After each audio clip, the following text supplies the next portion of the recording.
With its expected release in the fall, we're not too far away from a big new DLC expansion for Pokemon Scarlet and Violet. Between the large and detailed Paldea region, consistent new Terra Raid events, and Pokemon Home coming soon, the current games are anything but stale right now, even 6 months later. But still, it's no doubt going to be exciting to discover new Pokemon, new story content, and a new area to explore when part 1 of the DLC, the Teal Mask, finally arrives. Today, we're talking about 10 things we'll need to see from the Teal Mask to make it the best possible expansion for these games. The first thing I want to talk about is where the DLC takes place, the land of Kitakami. We know that Kitakami exists outside of the Paldea region, but we don't exactly know where. It'll be interesting to see where it resides on the map in relation to the mainland. Right now, it seems pretty likely that Kitakami is the top right corner of the current map, since from what we can see, it looks like the base of a mountain shrouded in fog. If we head over to this area in-game, all we can see is a tall, unclimbable cliff, but the natural environment of North Province Area 2 does line up with what we might expect to see near the base of Kitakami's mountain, a bamboo forest. If this is Kitakami, I'm curious to know how we'll actually reach it. Will the current map be updated so that we can simply walk, swim, or fly right over to it, no load screens? Or will the DLC area be segmented off, and we'll need to take some separate form of transportation to reach it, like how we needed to take the train from mainland Galar to the Isle of Armor? In addition to its whereabouts, we're going to need to see more about Kitakami itself. How large it is, what kind of biomes it'll feature, etc. We know that it will feature a main village at the mountain's base, and natural expanses like rice paddies and apple orchards. But will there be more? How about a thick swamp, mountainside caves, or maybe some snow-covered peaks? Maybe Kitakami has its own explorable coastline. Exploration is one of the best parts of Scarlet and Violet, and I want the DLC to bring us more of that, especially since the Teal Mask seems to be the most adventure-focused of its 2 parts.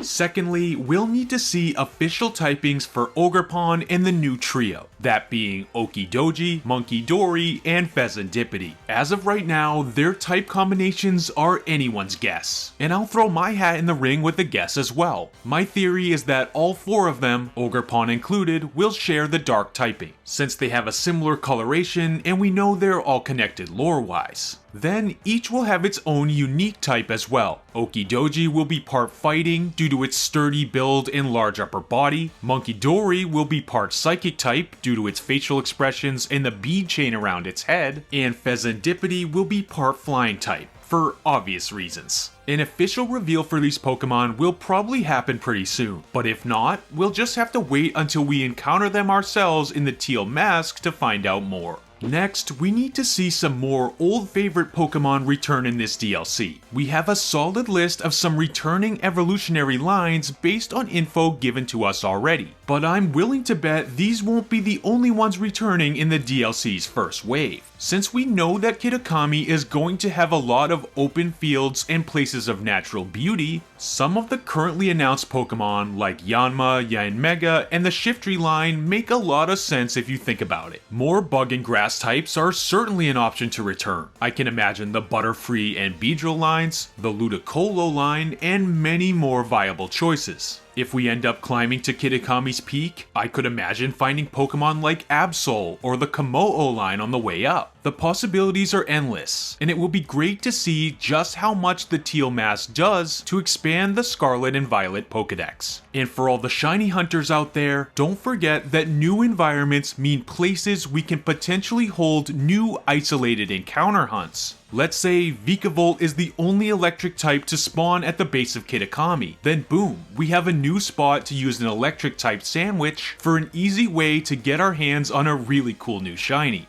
While we know the DLC is going to bring a lot of old returning Pokemon to Scarlet and Violet, what about more brand new Pokemon? That's why my number 4 is more new ones, aside from the Pokemon we already know about. There could very easily be more new creatures added in this DLC, whether that's completely new types, or maybe new regional forms like Sword and Shield's DLCs gave us. And don't forget, we have to buy this DLC separately depending on whether we're playing Scarlet or Violet version. So this DLC could bring along with it new version exclusives, most likely new Paradox Pokemon. How about some new future-themed Pokemon for Violet players, and more past Paradox forms for Scarlet players? We did get Iron Leaves and Walking Wake added to the game when the DLC was announced, so I think there's a pretty high chance we'll see more Paradoxes. This is called the hidden treasure of Area Zero after all. At number 5 on the list is plain and simple more battling. I want more story battles that will let us make use of the Pokemon we spent so many hours training. But ultimately, what I really want are some in-depth post-game battle challenges. Something like the Battle Tower,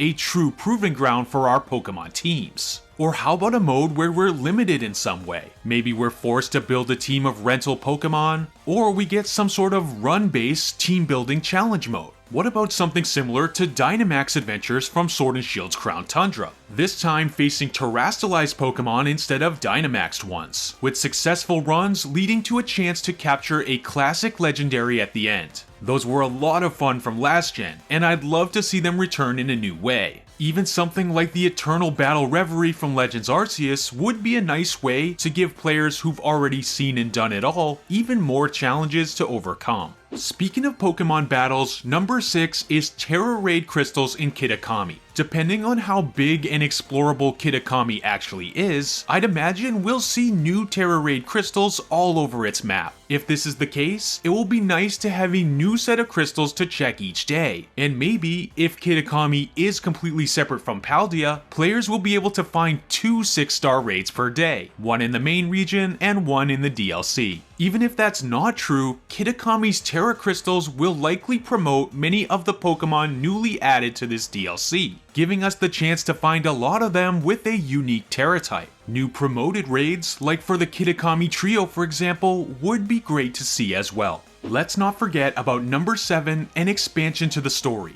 We know the trip to Kitakami is going to be part of a school-sponsored trip, and during this trip we're going to be unraveling the mystery of its folktales. With Scarlet and Violet actually having quite a good story, it's going to be interesting to see how elaborate the DLC content is going to be. We know Kitakami has a bustling village where we'll learn more about legends surrounding our new trio in Ogerpon. I'm hoping the Teal Mask gives us multiple objectives and the choice to complete them in any order, much like the main game. Each story mission should involve exploring a different area of the map to find and capture each member of the trio. And when that's complete, the final quest to defeat and capture Ogerpon will be unlocked. We're investigating an ancient folktale, so sending us around searching for clues and solving riddles would lend itself really well to open, exploration-focused games like Scarlet and Violet. I want to learn about the legends gradually, all while making my way through an engaging narrative, finding out how it all connects, if at all, to Area Zero and the base game story.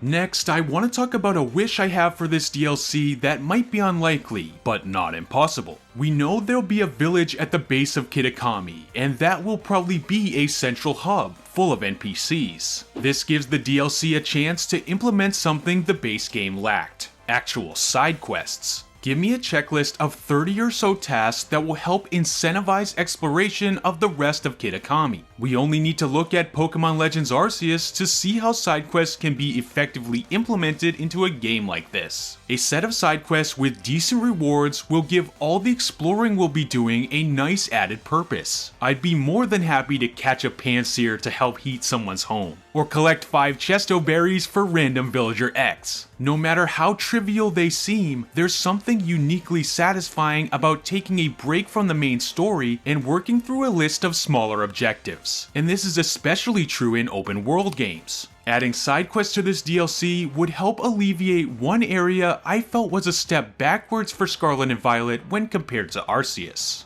Number 9 is more customization, not just for trainers, but for Pokemon as well. For trainers, we already have a pretty snazzy pre-order bonus outfit, and we'll probably be wearing these new green DLC outfits for most of the Teal Mask, but I hope that's not all we get. Trainer customization is a little bit lackluster in Scarlet and Violet, especially since we're limited to the school uniform, but this could be addressed by adding more clothing and accessory shops to Kitakami. That would, at the very least, give us a few more clothing options. On the Pokemon side of things, customization for IVs, natures, and abilities is getting easier and easier with each generation. So what if this DLC added a new form of customization we haven't seen before? How about a place in Kitakami that would allow us to change the type of Pokeball our Pokemon is in? Like changing a Dondozo caught in a Great Ball to my fancy new Beast Ball. And ball swapping is just one potential option. What if we took it a step further and there was a place where we could customize our own special Pokeballs, being able to select patterns, colors, and even adding text to the ball itself? This would add a whole new level of customization to our Pokemon teams. You know I try to make my own GS ball. But even if we aren't able to go quite that far, it would be great to see the Teal Mask bring back some lost customization features from past games. For example, the Pokeball stickers and custom effects from BDSP.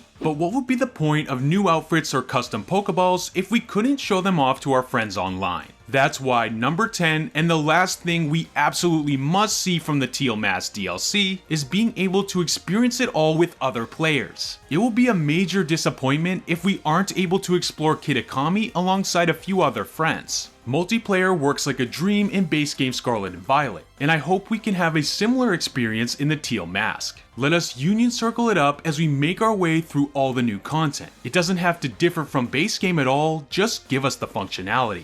And that's it for the list. While I could go on and on about smaller things I'd like to see added with the Teal Mask update, mass releasing would be nice, I'm very hopeful for part 1 and excited to see in what ways it will expand Pokemon Generation 9. What would you like to see from the first part of the Scarlet and Violet DLC? Let me know in the comments down below. Thanks as always for watching.